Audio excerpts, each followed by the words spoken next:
And Dr. Enolia, welcome back to Awakening Aphrodite podcast. I'm thrilled to dive back in to pick up where we left off last time. So many things that I want to get your wisdom about. Welcome back. Thank you. Thank you so much. It's an honor to be here, Amy, and I truly appreciate the invitation. And you are in Chicago, we're supposed to be in Africa, and you were just mentioning that you are actually in Chicago, and then you mentioned that you actually went to school where I am, which I'm in northern New England at the moment. And I'd love to hear, why don't we just dive in about what you started to tell me about rhythms and how important our environment is in getting in sync with rhythms. I mean, this is all the feminine, this is what the show is about, and helping people get back in the rhythm of the cycles of all of life to help to be more harmonious, and how there's a rhythm in New England as opposed to in Africa or California or somewhere else. So what would you like us to know about living in rhythm with our environment? Well, first of all, is acknowledging it, right? We were talking about earlier the fact that you were in New England, and, how I would never really mistake you for someone from the South because the rhythms are different. And in that inquiry of like, well, what do you mean by that? But when you start really traversing this world and you look at language and you look at how language is expressed and where that language is expressed, and then how people move, we realize that people move in different rhythms in different locations. So the rhythm of Africa is much more slower paced than the rhythm of the United States. But when you're on when you're in the United States and you're on the continent of the United States, when you're moving from state to state, each person has a different rhythm, right? The South tends to be a little bit more slower. The North tends to be much more quicker. I'm originally from New York City, so my rhythm is, my absorption rate is fast. Everything is done fast and productively. And I think that I learned that rhythm because there's so many people competing in New York City that if you don't do it quickly, then you surely find yourself replaced because there's 20 people always lined up waiting to take your spot. Whereas when I was in New England and the rhythm there and the pace there, it's fast, but not as fast as New York City. And then that going alongside the fact that the language tends to be just a slightly different accent. And all of that just melds into one. And how do I explain it? That people are moving because they are transplants, but those who are New Englanders, they have a rhythm, and their rhythm tends to be more of the water to me, okay? Because the water plays a significant role in their lives, whether you're in the western part of Massachusetts or the eastern, because the Westerners typically going to the lakes and to the ponds or going towards water, and it just plays a role. Or they're in the forest area where nature really just embraces them. So it's a different rhythm than coming from New York City and it's nothing but city. And it's just like, ew, are you talking about the forest? I don't do forests, kind of thing. Now, upstate New Yorkers would beg to differ from you, right? They're like, we're nothing like the people in the city and we do embrace the forest. So the rhythms of life, really, if you bring it out to the 40,000 foot view, is just like the cosmos, right? Everything's in cycles. Everything moves at a certain rhythm.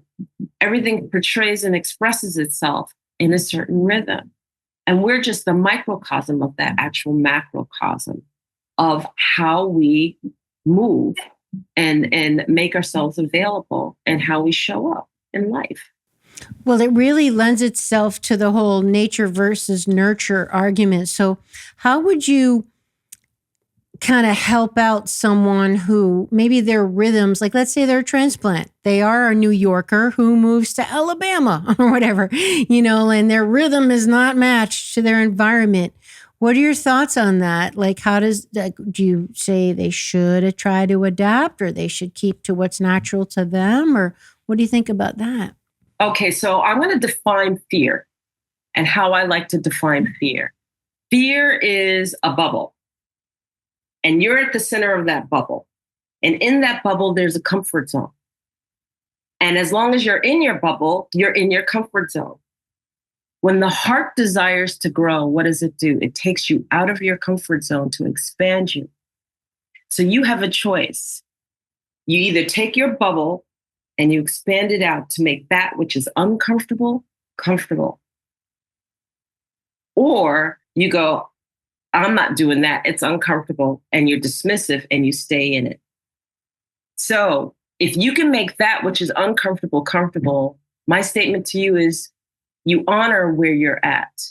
And if you're going to somebody else's culture and you're going to somebody else's rhythm, slow down, honor it, expand your heart, make that which is uncomfortable, comfortable. And then guess what? You get to coexist and be able to transport between one world or another, right? But if you're that person that can't expand that and it has to be in your comfort zone, I would say stay home. You know, I mean, you have to want to grow, and movement is growth, and moving to another location and experiencing things that are done differently is growth. And understanding that you can approach something in a different way doesn't make it wrong or right. It just makes it different. So we've got to learn to be able to adjust to the differences that are taking place, whether it's location or whether it's people. And adjust without losing ourselves, because we don't want to fall into the chameleon trap of the, like the person who just completely molds themselves to the milieu and people around them. Or I like to say I'm a reformed people pleaser, like holding your boundaries, right? Holding who you are, even if it's going against the grain. Like it's that delicate dance, right? Between adapting and being with the rhythm of the environment, but still kind of being self-aware enough to hold true to your own nature. And I want to make sure that we're very clear. I talked about expansion, not conforming. Ah, nice. Yeah. Okay. Yeah. So we're always going to encounter something different. Nobody is asking you to conform. Right. Nobody is saying, okay, now you have to change who you are at the core of your being because you're in a different place. No, I'm basically saying you have to open your heart and afford different opportunities and different viewpoints to grow.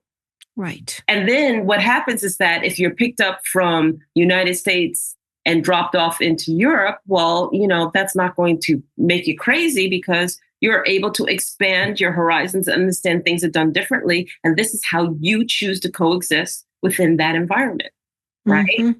But no, by no means would I say conform to the point where you lose that core of who you are or yourself.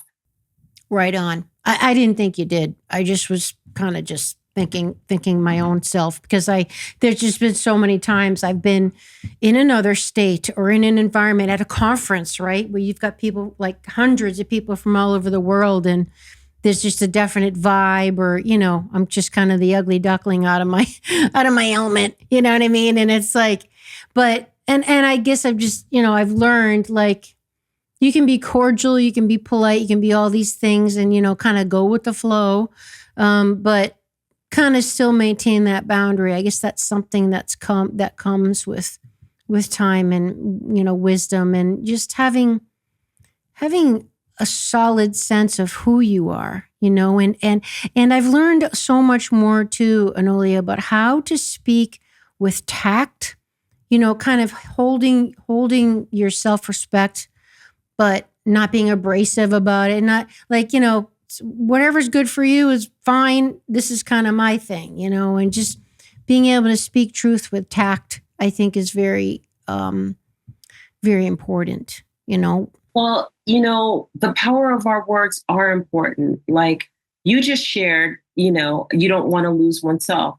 And I hopefully tactfully said, well, here's the point of view that I'm having, but it wasn't at the detriment of you.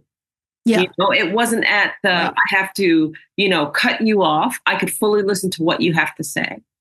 I could fully embrace where you're coming from, and then just share an alternative point of view that says, let me clarify because I wasn't, right. Being clear. Yeah. That's communication. Right. Yeah. That's just an exchange that's done respectfully and, productively, frankly. It's like we're just clarifying because, it's just amazing, Enolia, how people, this just happened the other day. Like, you don't know what someone really hears. When you say something, it's like, even when they parrot it back to you, that communication style where you have the person literally repeat, well, what I heard you say is blah, blah, blah. It's like, it's really, I'm trying to think of what just happened the other day. And someone said, they basically parroted back what they thought I said. And I'm like, that is not at all what I just said. So it's like, you never really know how someone filters whatever for good or bad, and we all do it. Like I'm probably doing it, right? It's like, I probably just did it. That's probably just what happened. It's kind of crazy. And I think that what we do is we don't take into consideration our backgrounds, how our lives have been impacted, and then active listening, because many people hear things, but they're not listening. And when I mean active listening, I mean that I'm listening to you and I don't have three things racing through my mind, and I don't have where I just came from racing through my mind.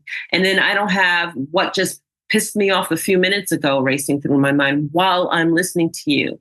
Another thing that we do is we cut people off, right? I don't even let you finish your thought. I'm going to finish your thought for you by interrupting you and then finishing your sentence. Whether I'm right or wrong, doesn't matter. I just have cut off listening to you and taken over the conversation instead of truly allowing you to complete what you have to say in order to ensure that as I gather what you're saying to me, that when I improve that rhetoric back to you, that I've heard you. These are all things that we do not do. Especially, I just said the New Yorker style, one of the New Yorker styles. Oh, I'll finish what your thought is because you're speaking too slow and you're not even finishing. You're not speaking fast enough, And then I may be wrong, but I've already taken over the conversation, gone off on a tangent, and by the way, dismissed you because you were just too slow. Well, you hit the nail on the head when you said active listening. And I think part of the problem, and we talked about this before, about how, it's like that takes energy, that takes effort. It's like listening is like one of the hardest things in the world. It's much easier to speak. It's much harder to really hear and listen and pay attention. And I'll add too, another whole element of staying in your body when you're listening with your ears, your brain, of course, which is getting filtered through your intellect, but with your body. How's it feel? What this person is saying? Like, did I just get a pang in my stomach? Did I just get goosebumps? That happens a lot on my show. Like someone will say something, oh, the gates will part, and I'll be like, I just got goosebumps. And it's like my body reacts, So there's listening is a divine feminine attribute, hands down, that I think all of us would do better to cultivate. As well as the power of our words, because what you just mentioned and that pain, we don't understand or realize we've forgotten. Let's do this. We've forgotten that our words are sacred geometric vibrations. Our words Good point. have a vibration. And, if we go back to ancient times, if we go back to Egypt, right? How did the priests basically pray? How was alchemy achieved? It was achieved by powerful words, focused words, and the intonation of our voice. And so whether that incantation was sung, whether that, pinpointed comment was praised or stated in a certain way, it brought forward that sacred geometry that basically established a presence, whether it was sacred, whether it was to defend, whatever the case may be. And we've forgotten the power of our words, and that what we say is significant at all times. How we interject, how we view ourselves, how we view that which is in front of us is important. That thought is also creating that geometric vibration. and then how we express ourselves and how we carry ourselves. All of it fills our light bodies and is significant. I've done so many shows. I'm so glad you brought this up on what you're talking about. And like my show with Mark England and, Laurel, the mother goose of word. Like, I can't remember the name. We'll put it in the show notes. Sorry, everybody. I'm not remembering her last name. And then Ruth Radcliffe, we talk about, she's a voice coach. And, because the sound, the power of sound is what we're talking about. And to your point, all the ancients knew that sound is sacred, and you're literally casting a spell by the sound you make. And are you familiar with the hakao? Not specifically, no. The hakao? I'm sure you are. You probably don't know this term, which is the Egyptian term to the sacred sounds of power from Egypt. I'm sure you're Sacred sounds of power from Egypt, but no, I haven't heard the term hakao. Which women like you, the grandmothers, knew. They're the ones who carry the hakao. We talk about it. I learned about it in my biogeometry training with, of course, the one and only Dr. Ibrahim Karim. But this is crazy stuff, you guys. This is how they were said to have moved like boulders and crazy, like 5 million ton bricks and stuff. Of course, I'm being hyperbolic, but you know what I'm saying? Like crazy stuff by using sound projection, so we just have no idea the power of our words, even like the power of the name. They used to know, even as recent as just a couple hundred years ago, the power of the name, like the name of the divine always had L in it. Like anything with like Raphael, Michelle, like, Gabrielle. Yeah. Like L was. Yes. Okay, right? This is, if you really do a deep dive in it, it's mind blowing. That was part of one of the reasons why I went the path that I went to be a grandmother, because I remember going to the 13 indigenous grandmothers. And I remember specifically the grandmother from Tibet, who was probably 4'2", or no, actually it was the grandmother from Nepal, who was probably like 4'2", this tiny woman. And for those who aren't familiar with the 13 indigenous grandmothers, they are a group of 13 grandmothers that traversed from across the world that came together, okay, to fulfill a prophecy of allowing certain wisdoms to start being shared among all people instead of holding everything close. And when was this? This had to be at least, I want to say 2014, 2013. Oh, pretty recently. Yeah. So in that respect and intending that, what each one of them did is they prayed and shared their ceremony from their culture. Each day was a different culture. So I remember one of the first few was the grandmother from Nepal. And I watched this tiny woman with her prayer ceremonial pieces, something representing earth, air, fire, and water, all on her altar that she had created. And we were about 100 feet back. This woman started praying, and she started invoking the names of Creator. I could feel the vibration of her voice in my gut, as if somebody was doing this right there on my belly. Her energy field was so powerful. It filled this field, okay, that had to be at least, 1,000 yards all the way around in radius. Powerful. And it was like her voice was bouncing off the trees, reverberating back, hitting us again from the backside, as well as coming from the front. I've never felt anything like that, ever. And all she was doing was, and I recognized that she was invoking the 72 names of spirit. 72. The 72 names of spirit, because they're along certain lines. I study so many different philosophies and doctrines and everything else, because I always feel like this. There are many roads to the one, right? It doesn't make anyone wrong or right. It just makes it different. So you learn. Yes, so the 72 names of creators also in the book of Enoch. Okay. Which is why I happen to have known that that's what she was invoking, because I recognized the names that she was saying, so Adonai, Elohim, blah, blah, blah. And so as she's saying them and as she's expressing herself, and I'm feeling this, it just blew me away. It blew me away. And, I was not truly on my spiritual path the way that I am now then. So here it was, I wasn't even, meditating all the time and truly invoking spirit's name and blah, blah, blah, blah, blah. I wasn't doing that. And I could feel her. I can feel her from that place.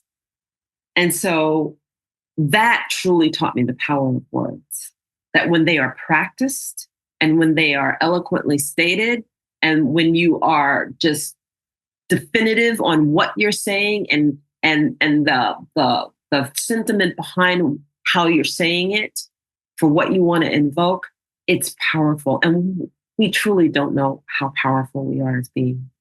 We don't. It makes me think when we were kids, the saying, sticks and stones will break my bones, but words will never hurt me. And it's like, boy, that was wrong. Yeah. I don't know who came up with that one. Yeah, exactly. Someone who obviously did not know what they were talking about.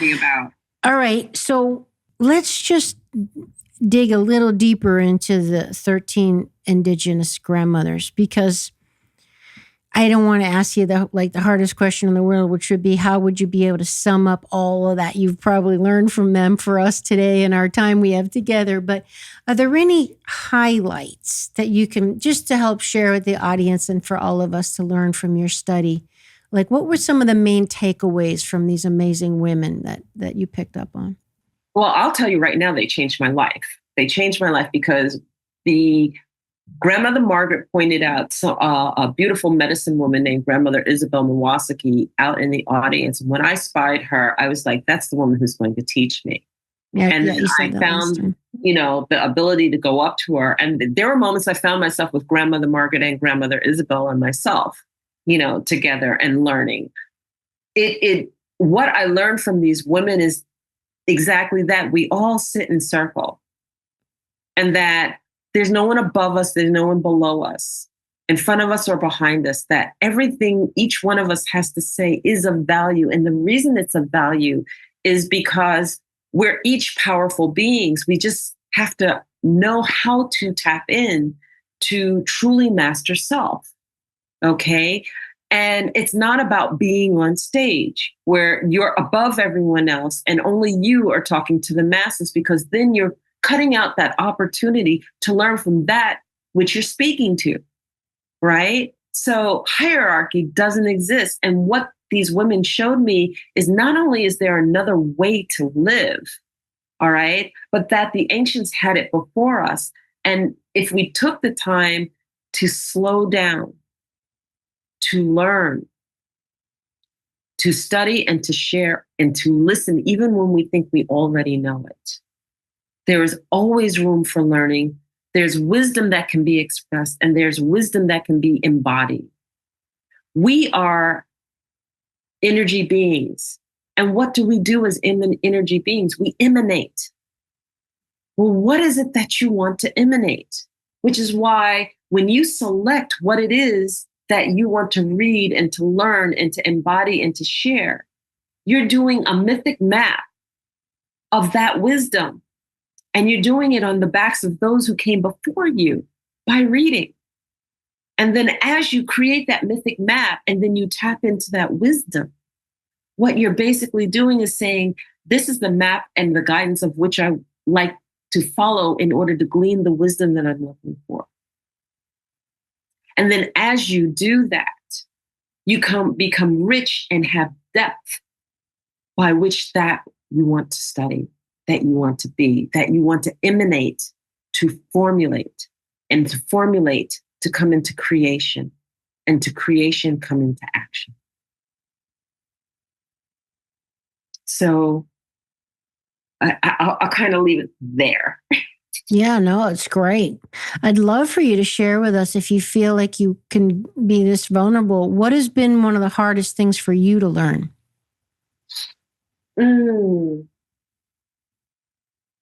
The hardest thing for me to learn is that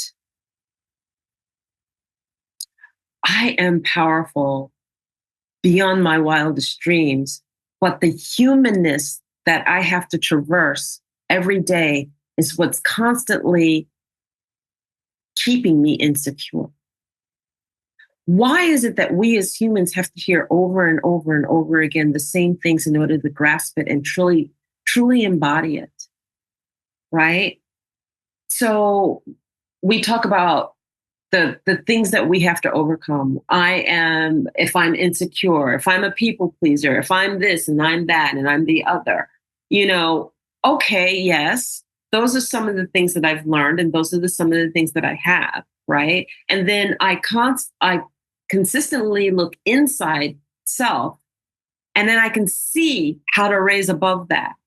I can have my most confident aspect of my personality leading. And I can traverse and make different decisions. Why is it that I lose it maybe a week later when somebody hits me with something hard and and tries to take me down a notch? And then I embrace that untruth and start all over again in order to raise my vibration up to be there, So the hardest thing is to balance the humanness with that which I know Creator has brought within me as the energy being that I am. The hardest part is to traverse this world and not allow things to trip you up and then not want to pick myself up. Because there are moments that we don't want to get up from falling, and we're just tired and we're exhausted and we're like, again, I have to do this. What is it about humanness that constantly makes me want to fall? Or trip me up or make me feel less than instead of wanting to lift me up? And why can't we as humans hold that vibration? Why do we have to war? Why do we have to destroy? Why do we have to belittle, demean, attack? There's a lot of things that I look at that we as energy beings in this human compartment need to understand that we are truly, truly strong, because just being in this world is hard. So how do you pick yourself up? How do you, when these things happen, like how do you personally do it? I go inside. And do what? I go inside and speak with Creator. I go inside and know that I am Creator's creation. And I ask to be filled with that light. I go to Earth, Air, Fire, and Water because they are there to recharge us. They are there to give us light. Mother Earth is a battery charger for our physical being. If I feel depressed, I go outside and I lay in the grass and I let it go. I give it to the mother, or I put my back up against a tree and I give it, because these are the things that I was taught. And these are the things that actually work. We weren't meant to stay in a house all day long. We weren't meant to stay in the dark all day long. There's a balance between darkness and light. And in dark, I'm supposed to allow my body to rest. And in light, I'm supposed to be active during the day. When I choose darkness day in and day out and don't activate and have my body move in the light, I have I'm not honoring my body. I'm not honoring how my body was built. So I go back to that which honors my body. If I'm feeling down, I also look at how much food I'm eating, what kind of food I'm eating. Am I eating food that fills my light body? Is the food? Because processed food does not afford us to move, to have clarity. It brings brain fog and everything else. So am I eating the right things? What is it that brings me in balance? What is it that my body is sharing with me, or my mind or my heart is sharing with me that says, I'm out of balance? Depression is a imbalance. Okay. Physical inability to move is an imbalance. Okay. Not having clarity of thought is an imbalance. And the only way our physical containers and our bodies are able to tell us is by shutting certain things down, or being too tired, or, not being able to have clarity of thought. And the other thing I also want to comment on this, and we were talking about this a little bit earlier, is that, your emotions shouldn't be running you every moment of the day. Emotions are there to be experienced. And then that experience passes. And then we're supposed to, harness our emotions by going, go to the back. I just need to navigate my day today. I don't need to be emotional navigating my day. Okay. I don't need to wear every emotion on my sleeve. And this is not to say that you can't feel, because I don't want to mix up emotional states with how I feel. I can feel wonderful and I can approach and speak with you and not wear my emotions on my sleeve of fear or pain or even joy, because, I can enjoy being joyful and then I can come to clarity. And maybe that clarity isn't embracing me laughing out loud every moment of the day.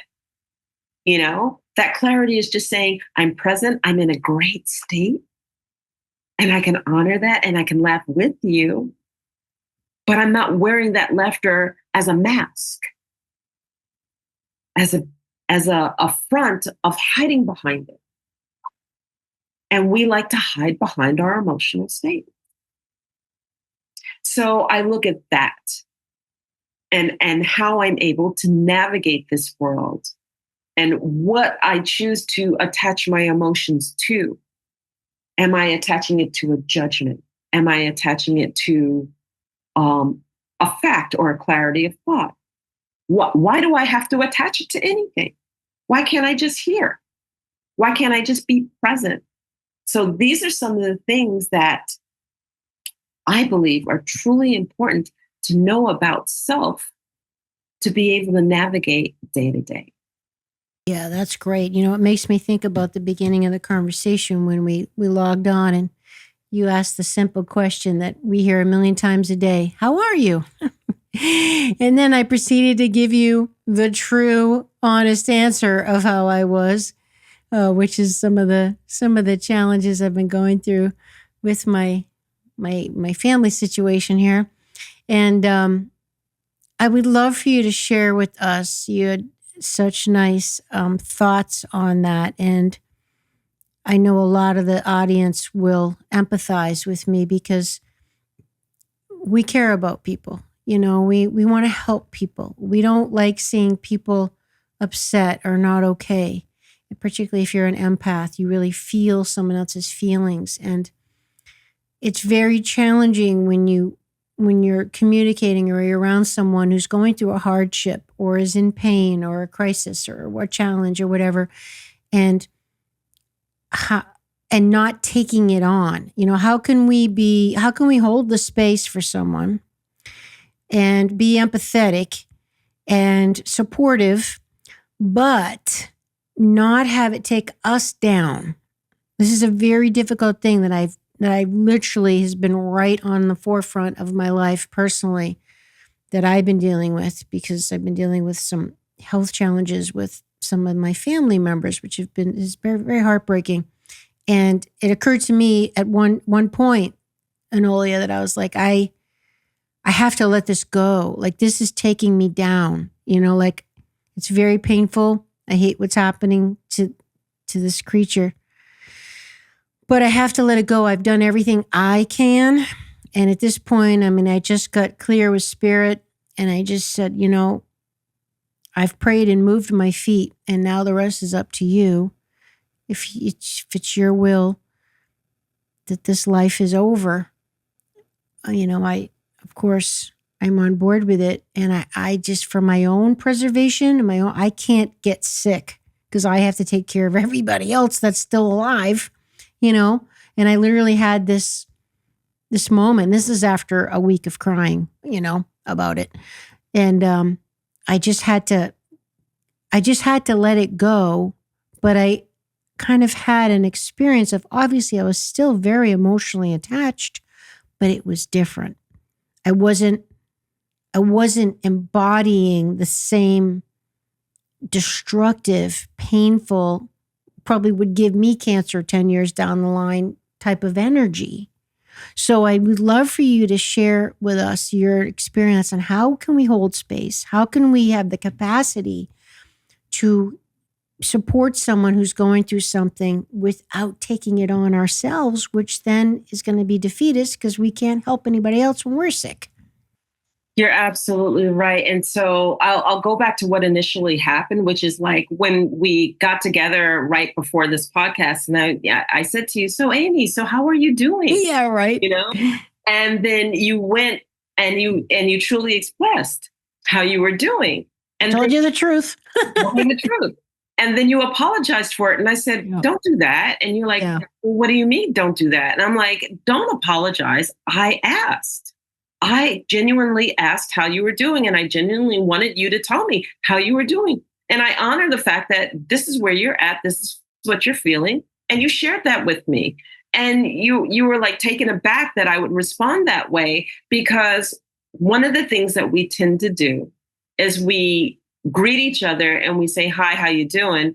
But we don't mean it. We do it very superficially.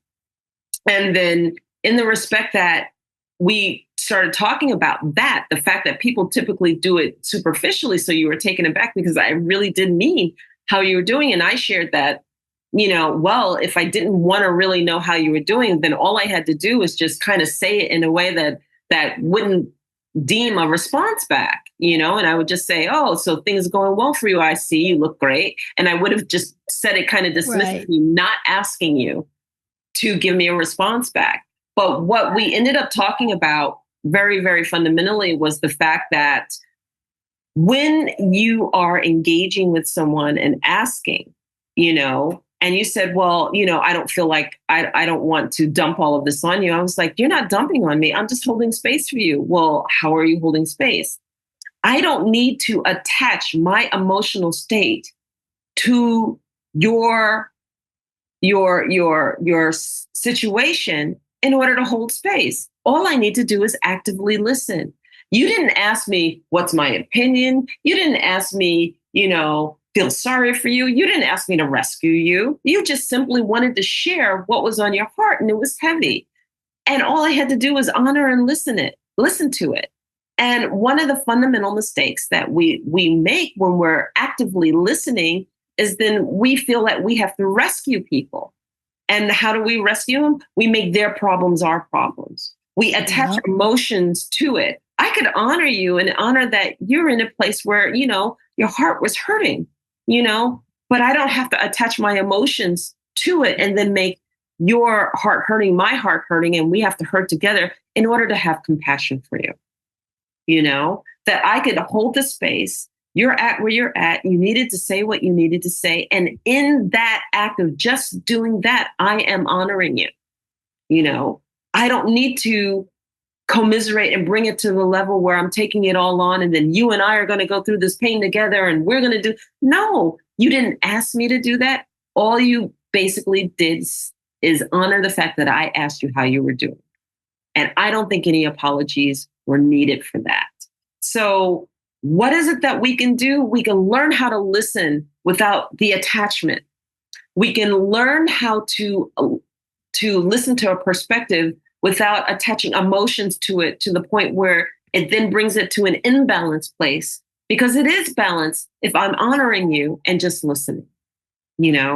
We talked about that, especially with the projections of judgment. And that's where I kind of deviated a little bit, because people love to project how they feel and everything.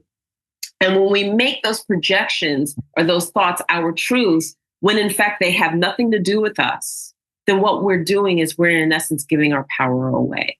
We're in essence not honoring where we're coming from in the respect of active listening versus having to commiserate so much that you give a little bit of a part of yourself away. And then you go, well, why am I feeling so bad? Why am I feeling so heavy? Well, it's because I listened to so-and-so. And then you take yourself to a whole nother space, which is, well, I just can't listen to anyone because everything's heavy, because everybody I listen to, it just weighs on me and it weighs on me more. Stop it.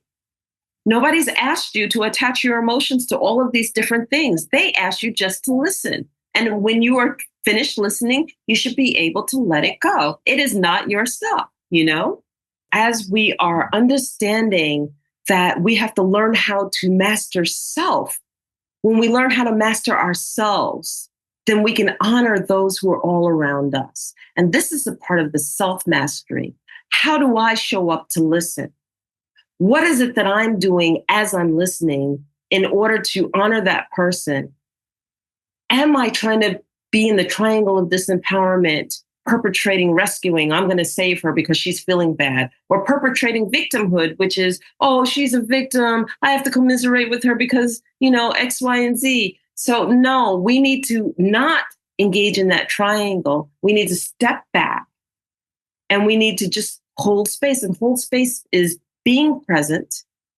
It's active listening and then not interrupting.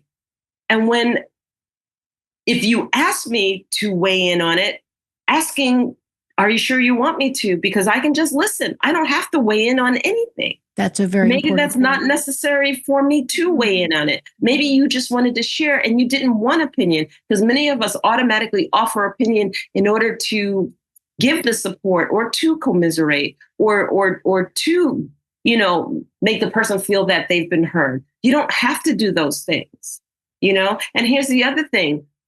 Some people will hear that and a person will be crying. And the first thing they want to do is they want to go and hug them and everything. No, allow them to finish. They don't want to hug if they're crying and they're speaking. And if you go to hug them in the middle of speaking, you've interrupted the release. That's true. All of this is a release. And so these are some of the key things we have to just know. To know thyself and for your own self-mastery. And, a lot of these things I teach anyway, they have to be taught because our world has taught us in such opposite ways of not mastering self in the respect of, oh no, if somebody's crying, we have to hug them. Oh no, if somebody's crying, we have to commiserate with them and help them take it on. And we're going to solve the problem for them. And we're going to fix it. We're going to fix it. And we can't. We don't have the capability. It's not our lives. Well, you hit the nail on the head with the rescuer and the victim thing. And I'll share too, with the audience and being vulnerable and myself. I mean, I've completely taken on the role. It's a lot of people have that have been, in the healthcare space of rescuer. It's like you see someone in distress. And of course you want to help because you have compassion, you care about people. But you know what I learned that is not easy to admit, but if we are all honest, I'm sure we will all admit it, that I had a complete revelation when somewhere along the line, I realized that here I thought I was all virtuous and wanting to help other people because I care about them and wanting to help them and didn't want them to feel pain, discomfort, whatever. When someone somehow pointed out to me, it might be more about you alleviating your own distress at how uncomfortable it's making you feel to see them in pain. So you're wanting to alleviate your own pain because you love, your mom or whatever. You see her upset. Like, it hurts me. It bothers me to see my mom upset. So I'm going to try to make her feel better so I don't feel bad. And trust me, everybody, I'm not admitting this with any kind of pride, but I'm just being honest, right? For all of us to consider, because that was a real revelation for me to think, oh my God, was I trying to help my mother feel better? Just an example. Just so I felt better? Like, it wasn't because I love my mom? It's like, wow, that's nuts. So to be able to really hold space, what I've learned in my wiser, older years is that, it's like you have to allow, and you said it with the hug thing. You're right. You have to allow the person their own process and their own timing and their own expression and all that, and be okay with them not being okay because it's their journey. It's their lesson. It's not for you to fix. I mean, sure, you can help and all that. And then you said something very important about asking if they wanted your input, which is another key thing. Brilliant. Absolutely. Absolutely. And then the key thing also is that it's not a terrible thing if you do these things, but you have to notice your own behavior. And most of us don't. We are not conscious of our own behavior, right? And I'm going to give you a really key analogy to this. Noticing is akin to walking barefoot. Yes. When you're walking barefoot, every step that you take, you're conscious of it. Why? Because you don't want to hurt your foot. And then sometimes you'll take your focus off the noticing if you're on a rug and you know everything's fluffy under it. And then all of a sudden, boom, there's a pin in there and you go, oh my gosh. And then guess what? I bet you take a look at every step that you take, even on that soft rug, every single time, right? When we're out there in the world and we're walking barefoot, we notice every step that we take. But as soon as we put our shoes on, what happens? You're gone. You don't think twice about it. You're on autopilot. You don't notice anything. And the key thing that I love to emphasize, especially through my classes and everything else, is noticing. Notice how you behave. Notice how you make decisions. Notice what aspect of your personality is leading you through this. Is it your most confident person, or is it your people-pleasing person, or your insecure person, or your jealous person, or your reactive person, or your strong woman? You know, notice if you're stuck in a story like a dog chasing their tail. Notice if you're reacting at every single thing that's coming at you because you're wearing your emotions on your sleeve, or are you the type of person that's the observer? Notice. If we can answer a certain amount of things about ourselves, then we can surely rise to the occasion to deal with others, because we know where we're coming from and we know what response we're commanding, and we know what response we want to command.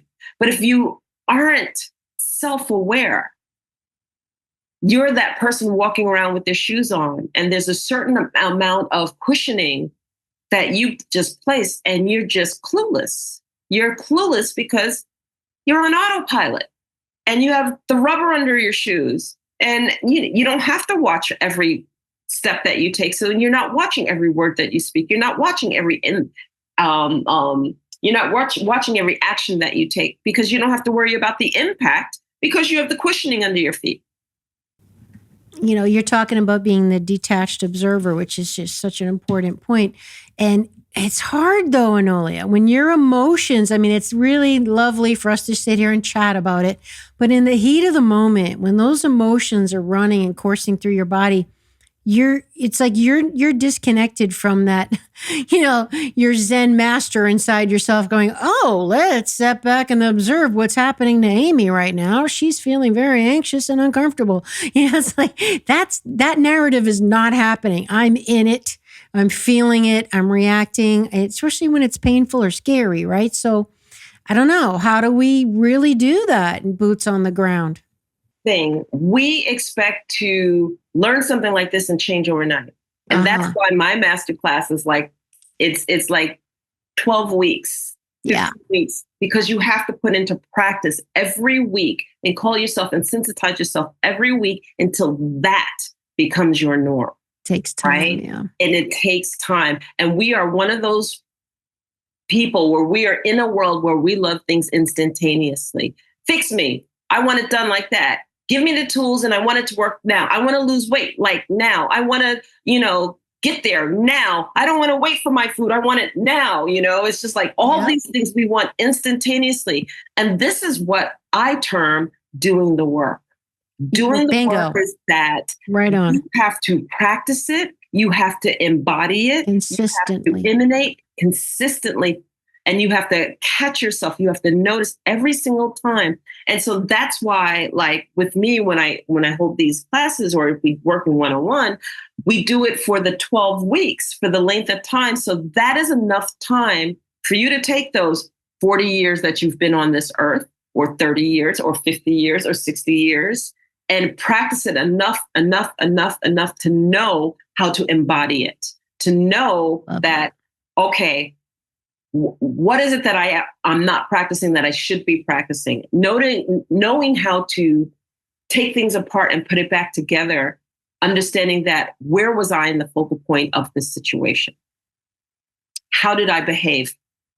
What was my contribution to it? Yeah. So reflection. You're talking about the feminine art of reflection, like the moon, right? Which is the feminine ultimate archetype. So yeah. Well, actually, I'm talking about the feminine superpower, which is the power of gestation. We're able to take in all kinds of pieces. We take it, we gestate it, and then we birth out what the result is, right? Gestation. I like that. Yes, that's what we do. I like that. Tell us more about that. And gestation. Clarify.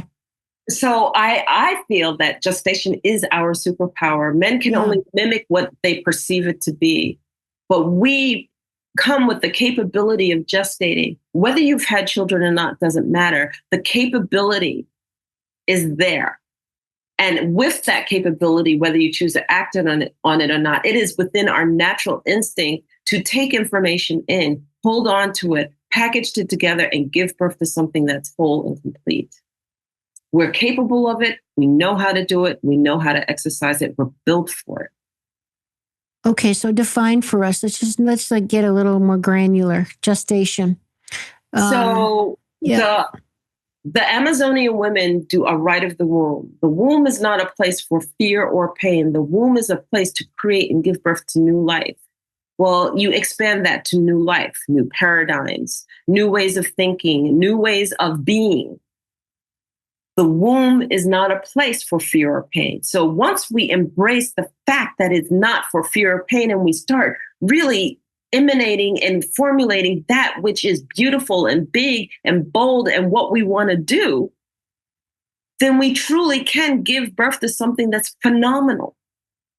You know, it is not within our nature to just automatically be destructive. It's learned. Why? Because we gestate. We give birth to that which needs to come forward, right? So why would we want to destroy that which we put together? That's what we were built for, to put it together, to birth something beautiful. So our instincts, instinctually, the divine feminine is capable of taking that which is instinctive and bringing it forward whole, preserving it, making sure that it isn't destroyed, making sure that it isn't destructive, but just bringing it forward. Okay, tell us about how you are delineating gestation from creation. Gestation is that sometimes we don't have to be the ones that hold or create it. Okay. We don't create wars, but we could gestate all of the factors that created war, and we could birth how to get to peace. Okay. Right? So we don't have to be the creators of the problem or the creators of the factor. But we sure as heck can take in all of the data points, hold it, digest it, recreate what it looks like, and then give birth to alternatives. So alchemy. It's purest form. That's so cool. I love that. All right. So we've talked about standing in your power. We touched a little bit on self-mastery. I can't let you go without sharing with us some of your what you've learned about the importance of the ancient wisdom of the woman's ways, like the women's teachings and all that. And the indigenous studies of, I always like to say, women taught women how to be women. Men taught men how to be men. We all know about the rites of passage. Of course, we don't really have them anymore. So we have pseudo rites of passage, as Mark Gaffney likes to say, which is a great term. I think it nails it. So I just would love for you to share with us modern fancy gals, what you know about the importance of women's ways back in the day, and how they were important, what they did, and how can we somewhat recreate that while still being in a modern life, if possible. I always love coining the term ancient wisdom in modern times, right? And what I've come to learn is that, number one, we need rites of passage. Yeah.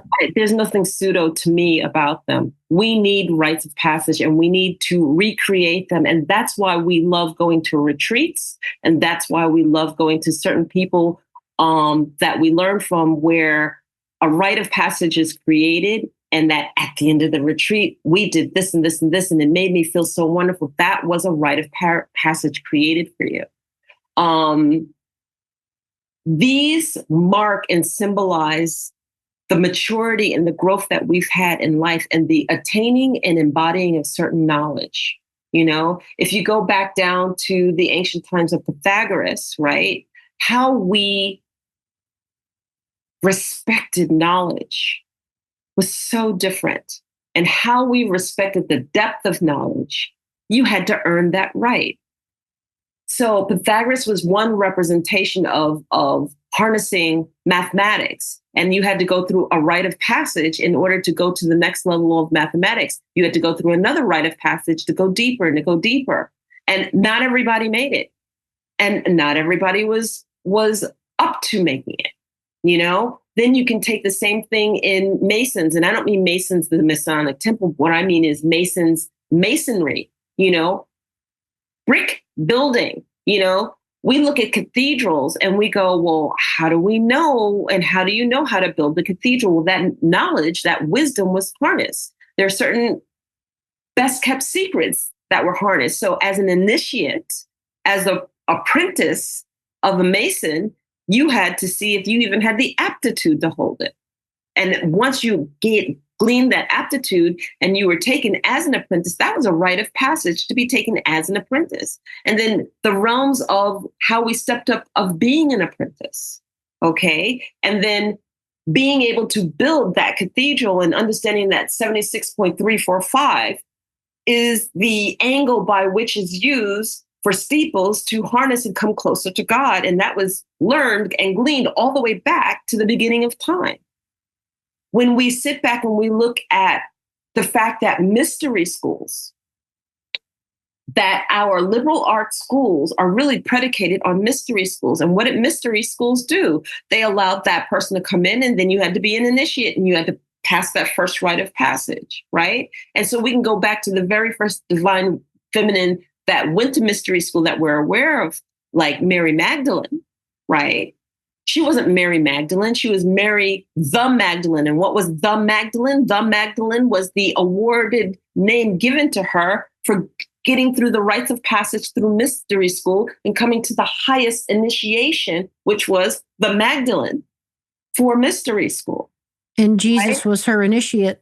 And Jesus was, which is what people don't know. the Nazareth, or the Nazarene, because the Nazarene was the highest initiation that he could take in his on the male side of the mystery school, right? Wow. So here it is. We've lost that which really, truly defined our wisdom, our intelligence, our expansion of thought, our capabilities of how we approach life, our ways of executing the energy that we possess as energetic beings and light body beings, that we our ways of accessing the divine. That's the whole, and it was, you know, some people will say it was intentionally cut off because of our power. I mean, right back to what we're talking about, you know. Right back to where we're talking about.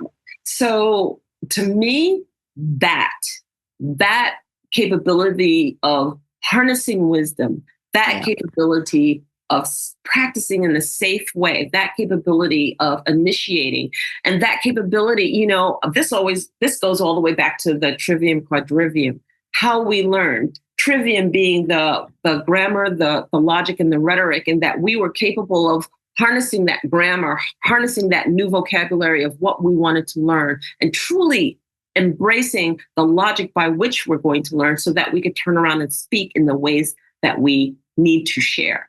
Right. Mm-hmm. And then being able to build on top of a strength of foundation, a strong foundation of that which we want to challenge in true wisdom of the hardest kind, you know? And so these things were all broken apart because certain elites wanted to harness that for themselves and leave the masses kind of like in the dark. I would love to hear, though, and I know we're just coming up on time, but if you have, I know it's crazy, but if you have any thoughts on some of how women taught women to be, what the rites of passage that are so sorely lacking in our current culture. And just to clarify the term pseudo rites of passage, it means because we are lacking culturally, society, in these very necessary observations of very important transitional periods that all human beings go through, because we're lacking in having them as we used to, but now they're missing. What's happening is people are subconsciously creating their own rites of passage, hence the name pseudo, and they're not effectively achieving what rites of passage had always achieved in, like, connection to the community, acknowledgement of the evolution of the soul, all these very important things, girl becoming a woman, all that. So, like, for example, a pseudo rites of passage would be joining a gang, like a young boy in Brooklyn who, grew up maybe with one parent and had no positive role models, and joined a gang because he was trying to feel like a man, and just, that's a pseudo rites of passage as opposed to a real rites of passage. So just to clarify that. So can you share with us in your knowledge, any of the important rites of passage that women did go through, and any way we can recreate that in modern life so we can get back some of the power of a rites of passage? Well, first of all, thank you for clarifying pseudo, because that wasn't what I was defining in my head. So thank you. Yep. We talked about that communication. Thank you very much. And, it's interesting because we're at a place in space and time right now where the story is chaos, and there are those of us, I go back to the indigenous teachers that I learned from, of which there were a plethora of them. And they all taught me their way. And what we have to recognize, you don't have to do pseudo, but what you need to do is you need to find the right teacher. And then what you need to do is you need to create your own, and you be that beacon of light that calls everyone out from the chaos and the storm, and let them stand with you in that light, and then show them another way. Nice. And that's what we really need to do. I do that. I pray that I do that in my self-mastery class by showing them another way in terms of being and true self-mastery with my courses. And I pray that I also do that by holding retreats. Like, I'm holding a retreat in Rishikesh in India at the beginning of November. And, I'm going to Egypt here. And all these different things are to what? To invite people to come to show them what? Another way of being. Yeah, so great. Another way of being. You've got to want it first. They always say you can lead a horse to water, but you can't make them drink. Well, you know what? If you drink enough salt and you're thirsty enough, wouldn't you deem it important to drink? There are people who are thirsting to live a different way, want to be a different way, and they don't know how. Well, what you have to do is explore. You have to drink a little here and drink a little here and drink a little there. And then if it aligns, then move forward. I am one of many light workers like yourself, right? And what are we touting? Divine feminine. There's another way of being. Come join us. Come listen to us. All you have to do is listen to drink. And there's more to you than you are aware. And there's more to you. And then if you want to be, then you make the connection. Yeah. And then Amy is able to show how to be. Enolia is able to show how to be. Here's another way of being. You don't like that? Well, here's my sister. Yeah. Here's another way of being. There are millions of people. Find your way. Just got goosebumps. But do it. Yeah. It's such an important message. Yes. And this is why we do this work, right? And this is why I do this show for free. And, this show, actually, I lose money. This show costs me money. This is very expensive to do this show, but it's my service, because if people are looking, I'm grateful I'm able to give it to them. It's my dharma. It's my honor to be able to, this is what I do in service, to help people, because there's nothing that drives me more than the person. I'm all for freedom. I'm a libertarian. I'm all live and let live. But if you're making a conscious choice and that's what you want, I defend your right to choose what is right for you. But if you're the kind of person who's looking for something and you're trying, but you're not getting the results you want, and you're still frustrated and you want help, that's the person I want help. It's like, if you're fine and you're good and you're happy, great, then you don't need my show. But it's like, this is for the person who doesn't have the answers, who is still looking. And I know that's a lot of the work you do too. And I will say, just keep looking. And even if I am not the answer and Dr. Enolia is not the answer, keep looking. The world has got 6 billion people last we counted. It's like someone out there has the answer. Don't ever give up. Where there's life, there's hope. Exactly. And, the other thing I want to share is that, we complement each other so that we can bring forward helping people get to a higher vibration. It is so important for you to feel appropriately aligned. And then the programs that we do, like you talked about this, I'm in a project called Wombology. And Wombology is the fact that our voices as women need to reign. And for the divine feminine to lead that conversation. It's not exclusive of men. Okay. So I don't care if you have a man or a woman as your guest, but what it basically does is you then learn about how women like to lead the conversation. We learn about how Amy likes to lead the conversation, no matter who she's talking to. And then you learn a woman's perspective or a woman's feedback or a woman's, angle at it. Right. But in a patriarchal world where women's voices were shut down, to me, it was so important to amplify women's leadership in leading the conversation. We can talk about anything. We can talk about physics. We can talk about mathematics. We can talk about women's empowerment. We can talk about relationship, love, dimensions of love, wherever you want to go. But afford us the opportunity to lead the conversation so you can truly understand what our perspective is and how we approach it, because it's not the same.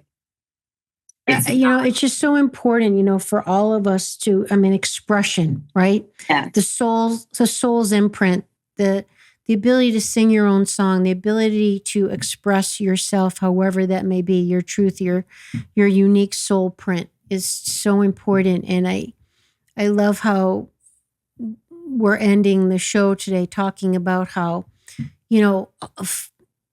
sharing with people another way to be. There's another, you can live in a different world, really, in a different space with a different ability. And I always say there's just so much more to us than we've ever been taught. It's like, and that's Awakening Aphrodite.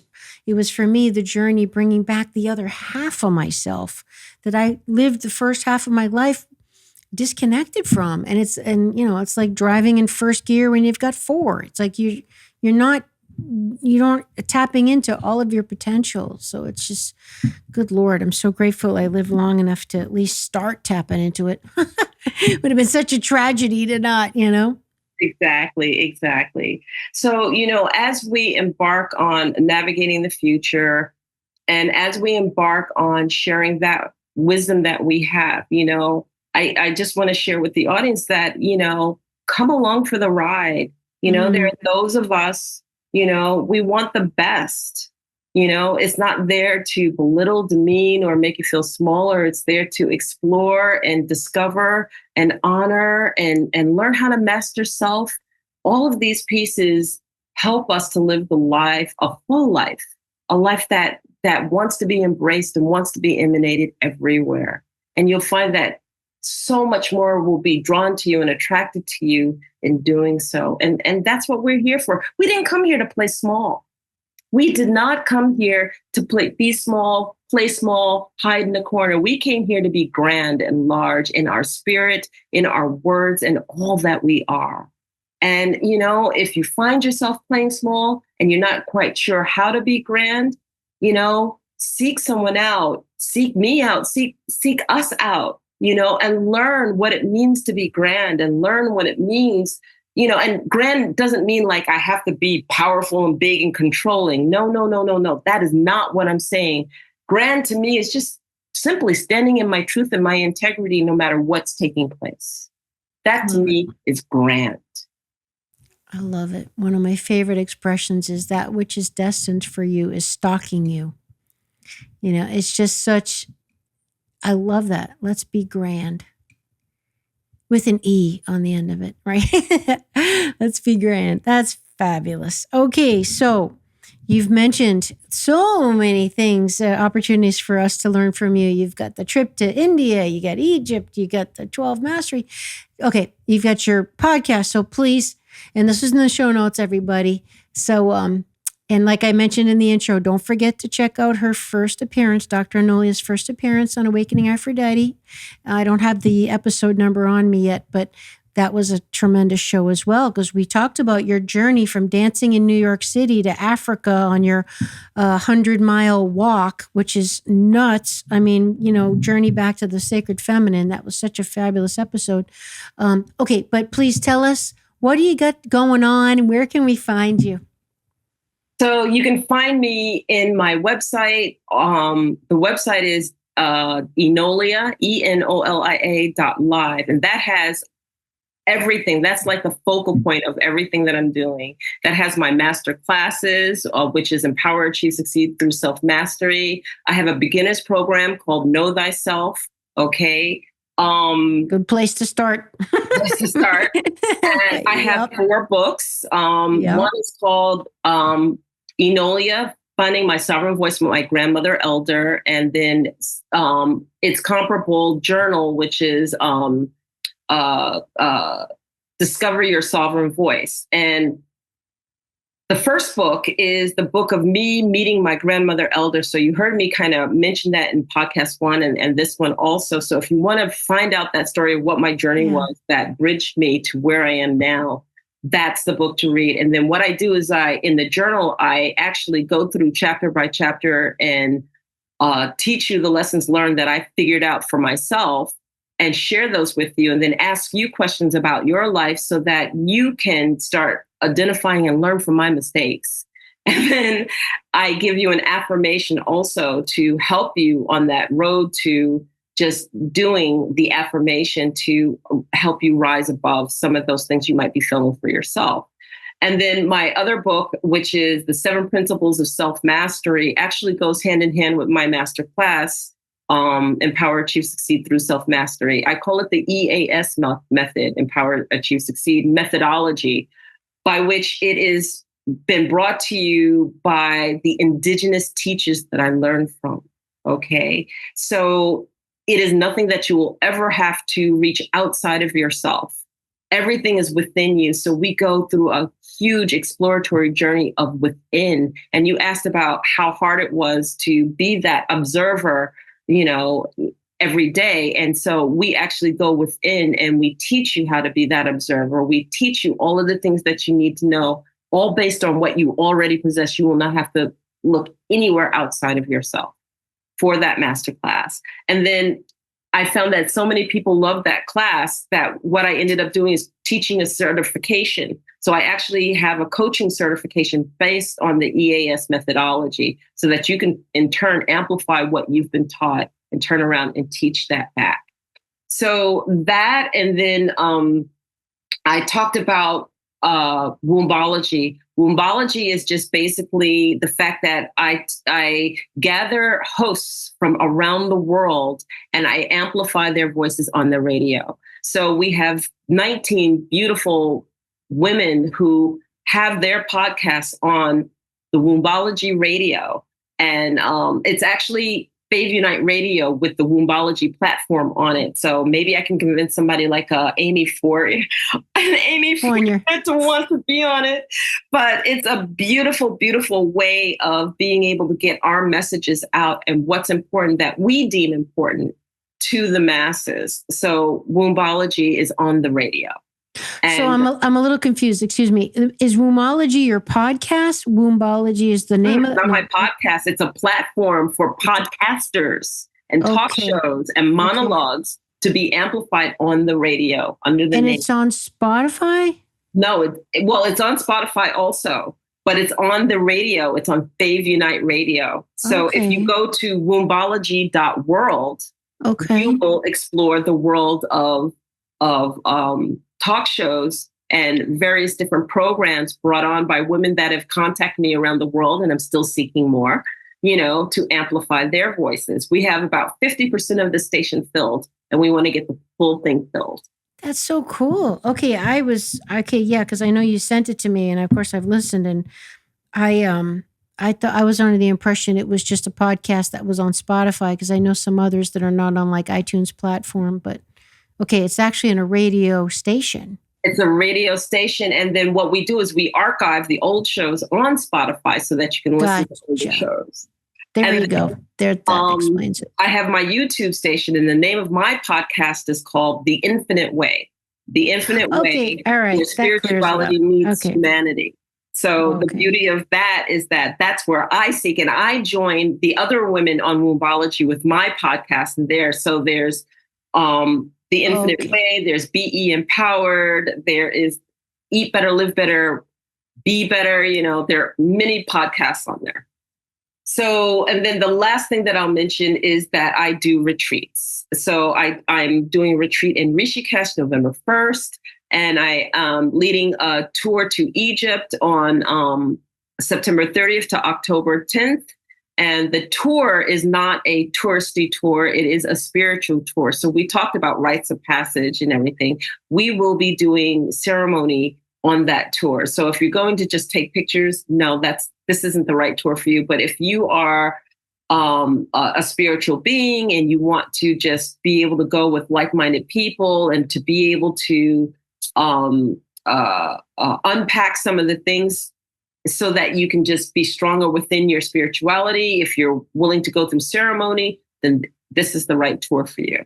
And we start in Cairo, and we go to the Giza pyramids. We have special showings at the Giza pyramid and Karnak where the public can't go. And then we fly over to Aswan. We take a Nile cruise up Aswan, and we go to Luxor. And Luxor is where we'll encounter Karnak at the height of the full moon. And then from Karnak, we go over back to Cairo. So it's a beautiful journey that we're going to go through. And then Rishikesh, if you don't know about India, Rishikesh and the Ganges River is it's like the yoga mecca of the world. That's the place you want to be if you do yoga. So invited to work with a beautiful gentleman named Devesh Shrikizun, who is Hindu, and we will be bringing our two backgrounds together to give a dynamic retreat. And so me coming from the shamanistic point of view and him coming from the Hindu point of view, it'll be just beautiful.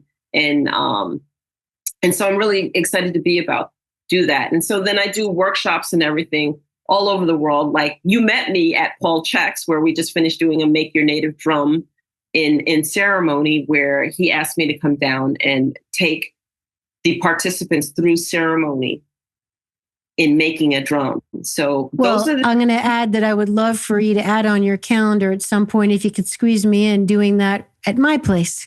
We can just schedule it. Not a problem at all. I would love to have the world desperately is malnourished for soulful connections.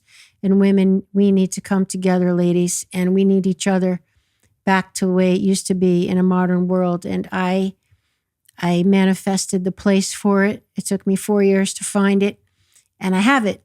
And Great Spirit is bringing amazing souls like you into my world, that, so we can deliver this together and we can all experience the things that we are capable of experiencing and we so desperately need to experience. So I'm going to throw my hat in the ring, and hopefully you will include coming here to collaborate with me one day in the next, hopefully, year or so. Not too much longer, I hope.